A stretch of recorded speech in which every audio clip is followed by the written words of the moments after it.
Hey, before you scroll past this video, let me ask you something real quick. And I want you to be honest with yourself when you answer this. Have you ever done something, like helped someone, created something, worked really, really hard on something, and then thought to yourself, will anyone even remember this? Will anyone remember me? Maybe it was 2 a.m. and you were just lying there staring at the ceiling, and this weird, cold feeling crept in. Not sadness exactly, not loneliness exactly, something worse. That quiet, terrifying thought, what if I just disappear? Not tomorrow, but slowly, over time. What if the world just forgets I was ever here? Yeah, that feeling has a name. And today, we're going to talk about it through some of the most powerful, raw, and honestly beautiful quotes ever written about the fear of being forgotten. Stick around, because one of these quotes is going to hit you so hard, you might actually want to screenshot it. Let's go. So first, why do we even fear being forgotten? Like, logically speaking, if we're gone, we won't even know we've been forgotten, right? Sounds like a perfectly rational argument. And yet, nobody believes it. Nobody feels okay about it. There's this funny thing humans do. We carve our names into park benches. We write, "I was here," on bathroom walls. We post on social media at midnight when nobody asked. No shade, I've done it too. We desperately want proof that we existed, that we mattered, that someone, somewhere, will say our name after we're gone. And here's the wild part. This fear, it's not new. It's ancient. Every single civilization in human history has had some way of trying to be remembered. The Egyptians built pyramids. The Romans wrote poems. Your grandma made her famous biryani and made sure everyone knew only she could make it that way. Same energy, different scale. So let's dig into what some of the most brilliant, heartbroken, and deeply human people have said about this exact feeling. And I promise, you'll feel a lot less alone by the end. The life of the dead is placed in the memory of the living. Marcus Tullius Cicero. Okay, so Cicero said this over 2,000 years ago. 2,000 years, and it still hits. Think about it. Your grandmother, your old teacher, that one friend who passed away too soon. They're not fully gone, are they? Every time you think of them, every time you tell a story about them at dinner, every time you laugh at something they used to say, they're alive, right there, in you. This quote is both terrifying and beautiful because it means we are responsible for keeping people alive, and it means the people who love us are the ones who keep us alive too. So maybe the question isn't, will I be forgotten? Maybe the real question is, am I building connections deep enough that someone will carry me with them? That's a little scary and a little beautiful at the same time, isn't it? To live in the hearts we leave behind is not to die. Thomas Campbell. Okay, this one. I remember reading this quote for the first time and just sitting with it for like 5 minutes because it reframes everything. We're so obsessed with physical legacy. Did I do something big enough? Did I achieve enough? Did I post enough? And this quote is basically saying, calm down. You don't need a statue. You just need to matter to someone. Think about the people in your own life who have never been famous, never had 1 million followers, never wrote a book or won an award. But when they died, or when they moved away, or when they just weren't in your life anymore, you felt this huge absence, like a hole in the world. That's not nothing. That's everything. That is immortality. And honestly, most of us are never going to be on the front page of a newspaper, but we can be the person someone thinks of when they're going through something hard. We can be the reason someone smiled on a random Tuesday. That counts. We are all forgotten in the end. What matters is what we do in the middle. All right, here's where things get a little uncomfortable, because this quote is basically saying, yeah, you probably will be forgotten, eventually, and that's okay. Here's the twist I want to give you. The fear of being forgotten is actually not about the future at all. It's about the present. It's your brain telling you, hey, you feel invisible right now. You feel like you don't matter right now. The fear of being forgotten after death is just a shadow of a more immediate, more painful feeling, being overlooked while you're still alive.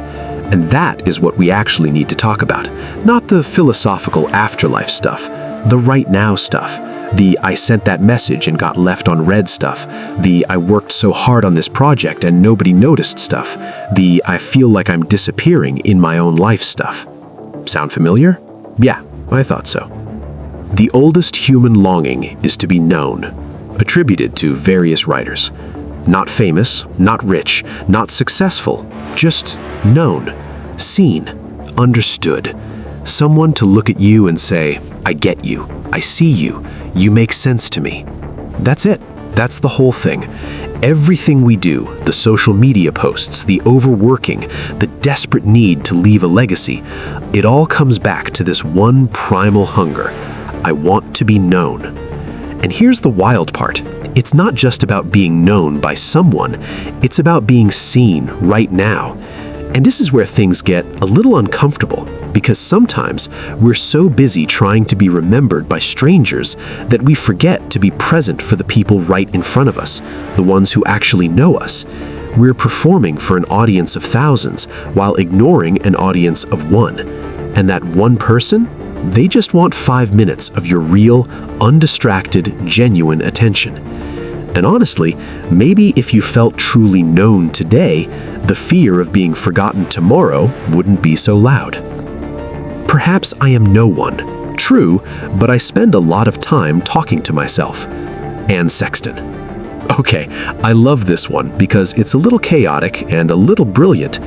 Anne Sexton was a poet who struggled deeply with her identity and her place in the world. And this quote is so honestly funny and honest at the same time. Maybe I'm nobody. Cool. But I'm interesting to me. And that's actually the big secret, isn't it? The people who fear being forgotten the most are often the ones who haven't yet learned to be their own company. The fear of being forgotten shrinks dramatically when you start building a relationship with yourself, when your own voice is interesting to you, when you stop needing external validation that you exist and start feeling it from the inside. Now, I know that sounds like something a yoga instructor would say at the end of a class, but just hear me out for a second, because this is actually backed by psychology. When people have a strong sense of internal identity, when they know who they are, what they value, what lights them up, they don't need constant external validation as much. The fear of being forgotten comes from a shaky sense of self. You think, if no one remembers me, did I even matter? But when your sense of mattering comes from within, that question loses its power. Even after you die, you're still living in the lives you've changed. Inspirational, widely shared. This one always gets me because it makes legacy feel so accessible. You don't have to be a celebrity. You don't have to write a best-selling book. You just have to change a life. One life, maybe 2, maybe 10, but even one is enough. Think about a teacher you had, maybe in middle school or high school, who said something that stuck with you, who believed in you when you didn't believe in yourself, who maybe doesn't even remember you anymore, but whose words you still carry. They changed your life, and through you, they're still out here, still doing their work, still alive in the most real way possible. You could be that for someone. Maybe you already are for someone and you don't even know it. Someone out there is carrying something you said to them, like a little piece of warmth in their pocket, and they never told you. But it's there, and that is immortality. And honestly, most of us are never going to be on the front page of a newspaper, but we can be the person someone thinks of when they're going through something hard. We can be the reason someone smiled on a random Tuesday. That counts. I don't want to be forgotten, but more than that, I want to actually live, so there's something worth remembering. Okay, we're almost at the end, but I want to leave you with something real. The fear of being forgotten is, at its core, a love letter to life. It means you care. It means you feel things deeply. It means that somewhere inside you, you believe your existence has value, even when the world doesn't always make you feel that way. And that belief, that flicker, that's not weakness. That's the most human thing about you. But here's the thing I want you to hear, really hear, before you close this tab or swipe away. You are not forgotten. Not by the people who love you quietly and don't always say it. Not by the stranger whose day you made better without realizing it. Not by the version of you from 5 years ago who needed you to keep going. And not by the universe, if you believe in that sort of thing. The deepest fear isn't really, will they forget me when I'm gone? The deepest fear is, do I matter right now, today, in this moment? And the answer, always, always, always, is yes. You matter, right now, exactly as you are, even on the days that it doesn't feel like it, especially on those days. So stop trying to be remembered, start trying to be present. Stop performing for history, start showing up for the people in front of you. Stop waiting to matter, start acting.